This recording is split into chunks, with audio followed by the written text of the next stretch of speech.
ebitabo ebitukuvu nga Bible bigamba nti kyakabi nnyo era si kirungi ne obutabeera se kirungi yenna abooluganda oba abantu abawamu ogenda maaso n'okubanga banenengana wabula kino kyandibanga kyawuka wakati wa General Muhoozi Kainerugaba wamu ne Mukowe omukulu amanyiddwa nga Rwabwogo. Olunaku olw'eggulo General Muhoozi Kainerugaba yawandiise n'agamba nti PACEID is an illegal organization. We shall start arresting its members immediately. Obaka gwayinza okubanga obadde tutegeera kyabadde ategeeza yabadde ayogera ku kitongole ekimanyiddwa nga PACEID kyeyagambye nti kino kitongole kimenyi ky'amateeka era bagenda kubanga batandika okukwata abamu ku bantu mu kyo wabula abamu ku bantu mu kyo n'akikulira yebba wa omukyala kati Bishop Patience Rwabwogo gw'olaba akutte omuggo era oyamuliraanye yebbaawe yennyini ekyo ekifaananyi kyakubiddwa ennaku 3 emabega omukulu gw'olaba ku screen eddakiika eno Rwabwogo nkugambye nti ono yabeera ba wa sister wa General Muhoozi Kainerugaba kati General Muhoozi yavuddeyo n'awandika n'agamba nti ono oba abamu ku bantu mu kitongole omukulu oyo kyakulira bakugenda maaso n'okubeera nga bakwatibwa. General Muhoozi Kainerugaba yagasseeko n'obubaka obulala n'agamba nti you saw what we did with parliament, wait for this one. Nti mwalaba kye twagenda maaso n'okubanga tukola ku parliament kati noono mumulinde. Era yagasseeko obubaka obubadde butambulanga ku mikutu TikTok n'ewalala obubaka bangi bwe bagamba nti ojja kulima osaaga. Biro byonna nga biwandiikibwa ku mukutu ogw'omukulu nga bigoberera obubaka gye bwavudde butandikira. Kati nno wano General Muhoozi Kainerugaba yayongedde n'okubanga akakasa nti babadde batandise okukwata abamenyi b'amateeka okuva mu kitongole ekikulirwa Mukowe Rwabwogo. Era yagambye we've started arresting the criminals in PACEID. Mzee has told me to get all of them. Wano nno General Muhoozi Kainerugaba yabadde alaga nti taata we yabadde amuwadde olukusa ogenda maaso n'okubanga akwata omu ku omu. Kati nno wayise ebbanga si ddene tweet eno n'eteekebwayo newankubadde wayise akaseera katono nnyo negenda maaso n'okubanga esangulwa obanga eggyibwayo. Tweet eno kwabaddeko omwami eyabadde alagibwa ng'ayambadde obanga ali mu mpale yokka ng'essaati emuggiddwako ng'ekifuba kiri bweru era n'agamba we've started tea, tomorrow he will lose weight after that. N'agamba nti omukulu batandise okumukuba emiggo era nti we bunaatuukira olunaku olw'enkeera olubuto babadde bakulukuba emiggo lwonna lukoge. Obula twagenze okuzuula ng'omukulu gwe babadde bakutte ate si mulala alina akakwate butereevu ku mukulu Rwabwogo era ng'eyakwatiddwa amanyiddwa nga Matthew Bagonza ono akolanga personal assistant wa Rwabwogo mu kitongole ekyo ekya Presidential Advisory Committee on Exports and Industrial Development ekimanyiddwa nga PACEID. Mukwano gwange ekitongole ekyo kutegeezaako kikulemberwa Rwabwogo wabula nga President Yoweri Kaguta Museveni yekennyini omukulu atwala eggwanga lino yagenda maaso n'okubanga akomissioninga ekitongole kino oba ogenda maaso n'okubanga akitembeeta wabula gye butuukidde olunaku olwala ennaku mwezi 27 Agosto 2026 omukulu Rwabwogo agambye nti tajja kubanga asirika busirisi avuddeyo n'abaako byattaanya naddala ku nsonga zino zentandise okunnyonnyola wamu ne mune personal assistant Matthew Bagonza gwe bagamba nti teyakwatiddwa bukwatibwa wabula yabuziddwawo. Omukozi waffe abadde akolera wano secretariat yaffe eggulo ssaawa 4 bambuulidde kuliko abaamututte aba security nempitira mu mirandira yonna eya security institutions nesimufuna nenfuna obudde mu kawungeezi nenjogera ne president nantegeeza nti tekuliko order yonna gye yakoze ku muvubuka ono ate ajja kugezaako atuddemu atutegeeze waali nenfuna obudde nenkyalirako maama ne family n'omukyala n'abaana ab'omwami ono nensaba nabo mu kawungeezi nembakakasa nti information gyonna gyenfuna nga family mbabuulira ate kyembadde nkola okuva ku makya nembawa assurance mbu omwami ono ajja kukomaawo. Omwami ono yajja mu mwaka gw'2010 nga yatandika okukola nange nemusomesa n'abalala kuliko benamusomesa nabo bo ne badduka ne bagenda mu birala. Emyaka eno gyamaze muntu mukakamu muntu muwombeefu byagezaako okukola birungi bizimba ggwanga muwagizi wa President Museveni nnyo nejava ebunyolo bonna babadde bankubira badde simanya alina sapoti eyo yonna. Olwo omukulu Rwabwogo we yagaseeko nti personal assistant wono Matthew Bagonza eyakwatiddwa mu ngeri yeetabadde nnungi n'akamu agamba nti tamumanyiiko kuba nti musajja alina ebikyafu ku ye wabula omusajja omuntu mulamu era omusajja ow'enjawulo ddala wabula agamba nti alinako obubaka obulala bwafunye ku musajja we eyagenze maaso era okuba nga akwatibwa.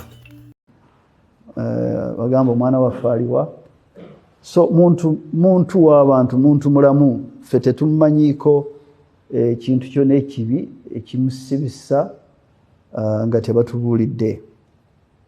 So naye olwaleero ku makya mbaddeko information gyenfunye mbu bajja muleeta mu kooti mangu ne charges ze banaaba nazo bw'aba alina ensobe tugirabe bw'aba talina bamutte. Wakati mu kulwanirira eddembe lya personal assistant we eyagenze maaso n'okuba nga agombebwamu obwala omukulu ayongera okunnyonnyola ne ku bigambo ebyabadde biwandiikiddwa generali ku mikutu emigattabantu. Omukulu Rwabwogo ye annyonnyola n'agamba nti ebigambo ebyo byonna tebirina kutwalibwa nga bwe byayogeddwa. Agamba nti ekitongole kyabwe ki PACEID kyo kikyagenda maaso n'okuba nga kikola emirimu era ebikyogerwako just bigambo. Kubaddeko ebiwandiiko ku mitimbagano yammwe ey'amawulire mbu ekibiina kyaffe oba ekitongole kino ekya PACEID ekikola ku exports bakigaddewo. Mbadde njagala mbawe confidence ekitongole kino tukola nga bulijjo kubanga ebitukolako obutale omutindo gw'emmere logistics z'abasuubuzi na transport ne sente za wansi ez'abasuubuzi abatwala emmere ebweru ebyo ebintu tobisanga mu ministry emu mu kitongole kimu biva mu bitongole bingi. So ffe ennyumba yaffe eya PACEID twagizimba makati wa private sector ne public sector. Twanguwa nnyo okuyamba omusuubuzi nga bwe tubadde nga tusobodde ate tudduka nnyo okuggyayo ekitawaanya abantu mu gavumenti ne tulaba nti target yaffe ng'eggwanga n'okufunira abaana emirimu nga tuyitira mu mirandire ya exports tukikozeeko. Omukulu Rwabwogo yagaseeko nti abo bonna abagenda maaso n'okuba nga bawandiika ebigambo ebikyamu ku PACEID nti bantu abalina ennugu ku mitima oba bagenda maaso n'okuba nga ekitongole ekigenda maaso n'okuba nga bikola ebirungi ebigenze maaso n'okuba nga bibaleetera empetero ku mitima gyabwe mu mbeera emu oba endala. Tukoze biina bebireetera obusungu tetumanyi kubanga ffe bwe tuzuukuka ku makya tusaba Katonda olunaku luno tuwe ekyotuwatale nti tulina kyetwongeddeko ng'etafaali ku Uganda. So ekibiina kyaffe ekitongole kyaffe kwekiri endagaano zonna zetusayininze ne Nigeria ne America n'awalala kweziri tujja kubeera nga tukola nga bulijjo. Tuli open tuyamba bulijjo nga bwe tubadde tuyamba buli omu so tekuli buzibu kubanga yatuteekako akyaliko ate eggulo yaŋŋambye mugende mukole mubiveeko mukole beere emirimu gyammwe tekubako abataawanya. Omukulu Audrey Rwabwogo ayongera okwekokola ebigambo ebyawandiikiddwa mukowe ku mikutu emigattabantu. Mwagambira nti bino bigenda kubanga bikosa ne sekukosa yenna ekirubirirwa ky'ekitongole kyabwe ki PACEID engeri gye kiri nti kiba kisaka n'okulaba ng'abantu bangi abettanira ebintu by'Ekinnayuganda. Wabula agamba nti bino bireetera okutya eri abantu abo bamusiga nsimbi n'abagwa mu buufu obwo. Kuliko bangi betugezaako okuleeta mu Uganda abalabye ebintu bino ne bafunamu okweraliikirira. Mbakasiza nti tetulina buzibu, tujja kubeera nga tukola nga bulijjo. Kubanga tumanyi bw'oba otatambulidde ku mateeka abantu batya nnyo okuleeta ensimbi ne bainvestinga mu ggwanga lyo. Kikulu muffe kulaba nti ne bwankubako abanyigiriza ffe tubeere mu mateeka. Kubanga oli bw'aba talaba temutambulira ku mateeka bulungi abatya sente n'azitwala awalala. Wano omukulu Audrey Rwabwogo newankubadde nti yabadde ayogera mu bukkakkamu bwe yayongedde okulaga nti kyandibanga munyiivu nnyo era si musanyufu n'akamu. Yagambye nti ebyo byonna ebiwandiikibwa yabiyise kasasiro. Agamba nti ebyo ebiwandiikibwa ku mitimbagano oyo kasasiro.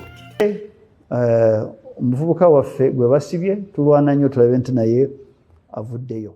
Bw'oba nga tolina nsobe gy'okoze, bw'oba omanyi nti w'olinnya wonna olabaako, tolina gw'ovumye, ky'okola kya ggwanga ne Katonda, tolina kintu kya muntu kyewabbye, ebyo by'obulimba nze bwe mbiraba ndaba nga kasasiro just balimba ku social media, byonoona obudde bwaffe. Bwe tuba katugambe tulina kye tusobezeza, tuli wano kuliko poliisi, kuliko amateeka goyitiramu okulaba nti omuntu omukwata. So tetutidde tukola, kubanga kitukola si kyaffe. Atuteekako president, mulimu gwe tukola gwa Uganda. Results zaffe oziraba. So tetutidde, kino kituwadde amaanyi tukole system yaffe kulaba nti abantu baffe tubashuwaringa tubeere nga tukola nga bulijjo bwe tukola. Wankubadde nga Muhoozi Rugaba yawandiise ku mukutu gwa X n'agamba nti abasinga mu kitongole kino ki PACEID bakugenda maaso olw'okubanga bagombebwamu obwala. Omukulu wa kitwala Audrey Rwabwogo agamba nti yafunye dda meeting n'abakozi be bonna n'agenda maaso olw'okubagamba nti tewabaawo kigambo kyonna kibayigula ttama oba okubatiisatiisa. Teri muntu agenda kubanga abasiba. Era wabaawo ensonga yonna yeetaagisa amateeka naye yakugenda maaso n'okubanga egonjolebwa okuyita mu buufu obwo.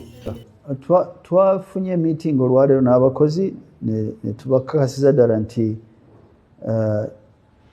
zino ze pitfalls oyitamu bw'oba otambulira ku mazima. Bw'oba oyagala kukola ekirungi oyinza okusangamu ebigumu. So tutaddeko system yaffe, tulina ba lawyers baffe, organization yaffe egezako nnyo erabe nti bwe kubaako ekizibu ku muntu ng'akolagana naffe tujja muyamba. Bwe kiba kikye alina kyasobeze ebweru, ekyo kikye ng'omuntu, naye kikwata ku organization tutaddeko ewe kulaba nti abantu baffe tubayamba.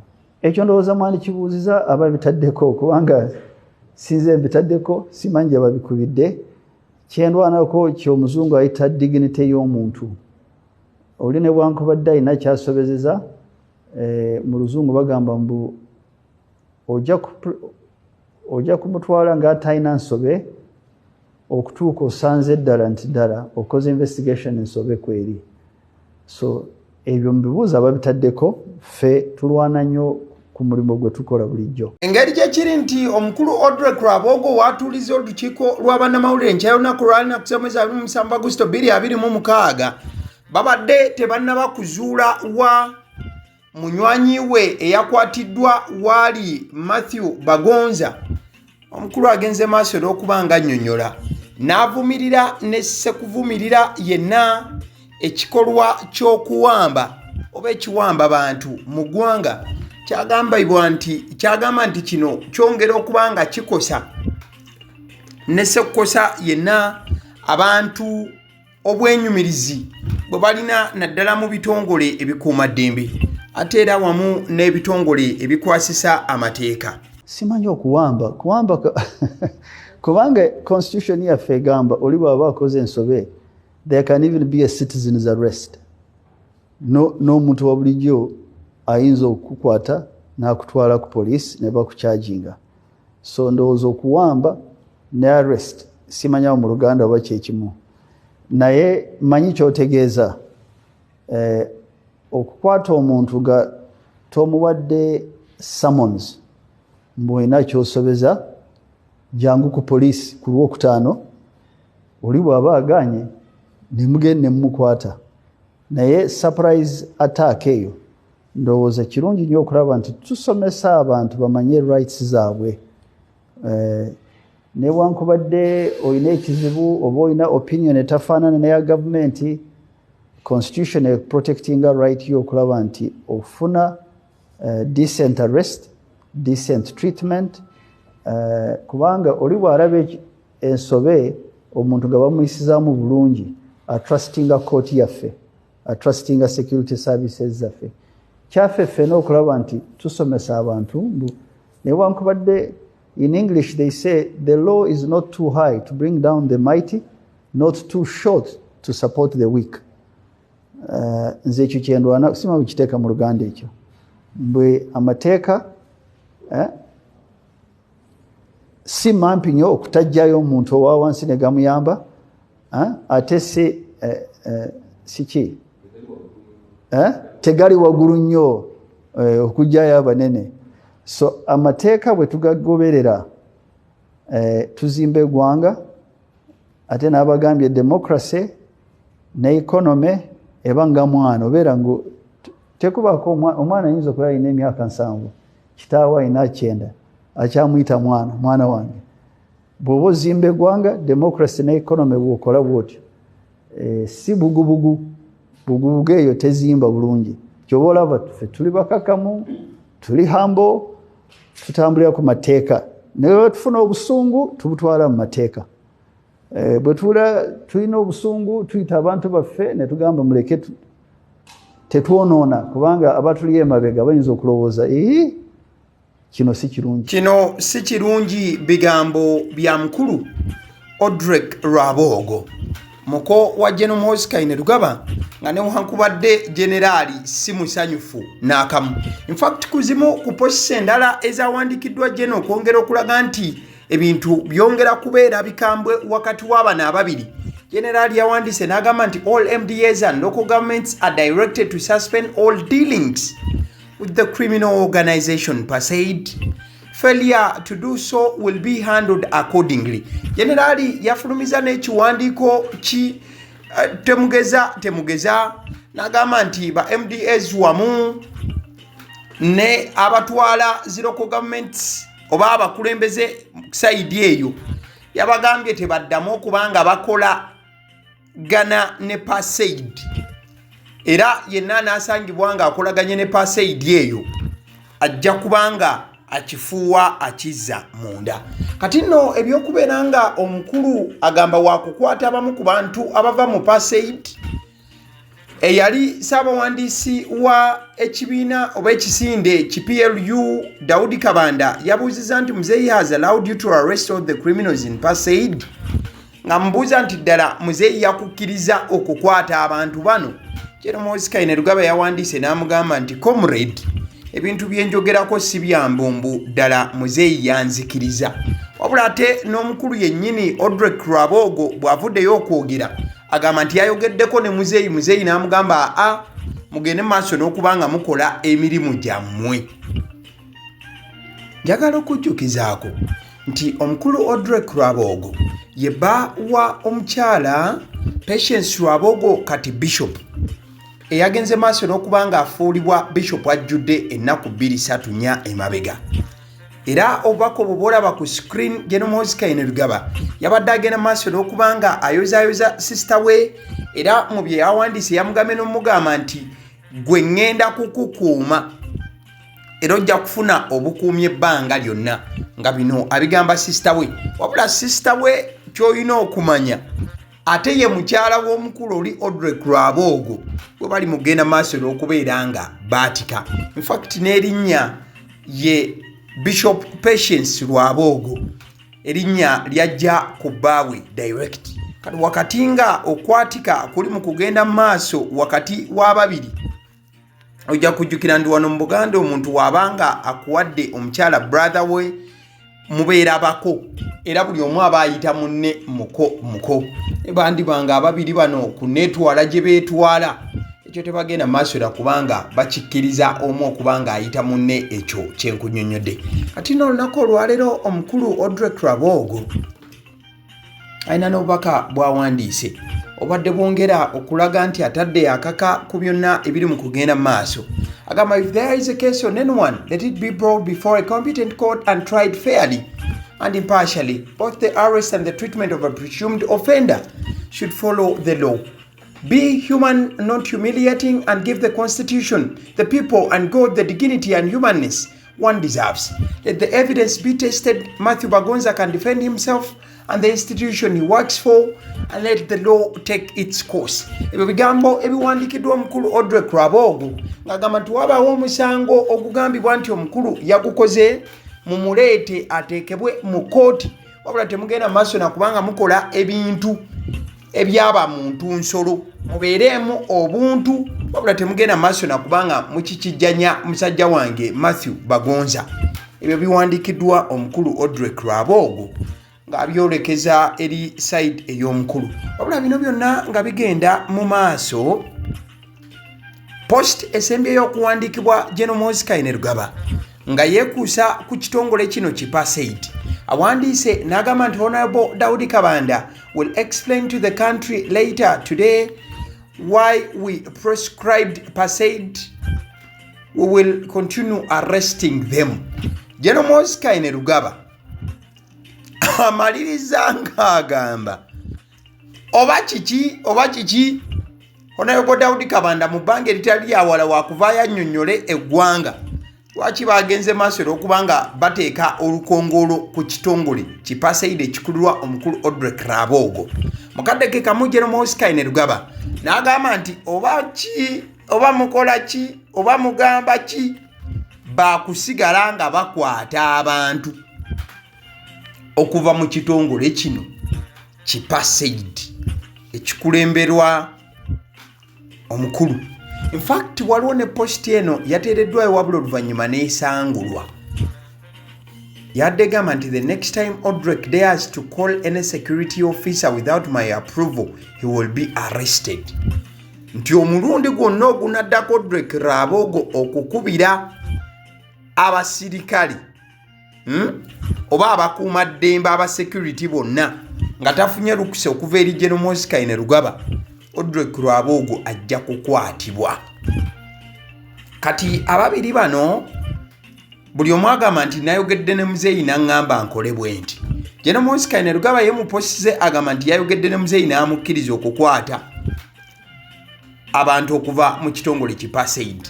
Wabula akulembera ekibiina oba ekitongole ki PACEID omukulu Odrek Rwabwogo naye agamba nti yafunnyemu akaseera n'ayogera ne President Museveni, era President Museveni n'amugamba nti genda maaso n'emirimu gyo.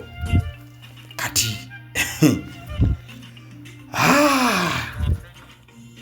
empologoma ebbiri we zirwanira obusubi si bwe bukutuka. Kale nzikiriza nkutegeze ku bannaffe aba Honeybites bagamba nti bo omulimu gwe bakola gwa kukolera byakulya eby'abaana abadda ku masomero. Bwe tugamba abaana abadda ku masomero saabo bokka abadda ku masomero wabula n'ababeera ewaka balina package ey'ebyokulya eby'abaana mu line efaananako bwetyo. Gwe bakubire bukubizi obagambe njagala package y'ebyokulya by'abaana abali ku masomero oba abaana abalya ebyokulya. Balina ebyokulya yogera ku daddies, yogera ku binyeebwa, amawogola, yogera ku bagiya, yogera ku cupcakes, yogera ku donuts. Osobola okubafuna ku 0709 787508 ate era mukadde ke kamu bw'oba oyagala ku pizza size yonna era namba y'emu ate era mukadde ke kamu bakola ne cake eza buli mukolo babayita aba honey bites. Njagala n'okutegeeza ku bannaffe aba Alson Painters UG bano basiizi ba langi era nga balina obukugu mu kusiiga langi era bamanyi ne langi ki egenda ku kizimbe kyo era mu ruumu ki tebasobola kuddira langi yandigenze mu kisenge ate ne bagisiiga mu ddiiro ey'omu dining ne bagisiiga mu kinaabiro nedda. Alson Painters UG omulimu gw'okusiiga langi bagukugukira ddala basiiga ebizimbe okuviira ddala ku ruumu emu paka ku makalina n'amakalina gwe bakubira ebukubizo bagambe nti Alson Painters UG namaliriza okuzimba ekizimbe kyange. In fact ne bw'oba olina ekizimbe nga kikadde nga olaba langi yakyo efaanana si bulungi, Alson Painters UG bazze kugonjoola nsonga eno. Bakubire ku 0705 1936 be bannaffe aba Alson Painters UG. Aba Sidi Omusunsuzi ly'erinnya eryange yenze aba Sidi Omusunsuzi yenze atuula emabega w'omuzindaalo buli lunaku era ly'eddoboozi ly'owuliriza ku mukutu guno aba Sidi Omusunsuzi ly'eddoboozi eryo era ng'omukutu kwoli gwe guno ogwagaliwo. Nagamba nti information yonna gy'olaba ku channel eno tetugattamu kintu kyonna ate tewali kye tutoolamu. Information nga bw'eba eyingiddewo ffe bwe tugikwata ne tugikuwa kati gwe omulabi n'osalawo ki eky'okukozesa information eyo. Kati kyogenda okukola mukwano gwange bw'oba omaliriza okulaba vidiyo eno likinga commentinga ki ky'olowooza mukadde ke kamu subscribinga bw'oba nga omukutu guno oli mupya ate era mukadde ke kamu sharingira mikwano gyo girabe vidiyo eno ate ne videos endala ku mukutu guno. Agaliwo YouTube channel mwebale kutulaba.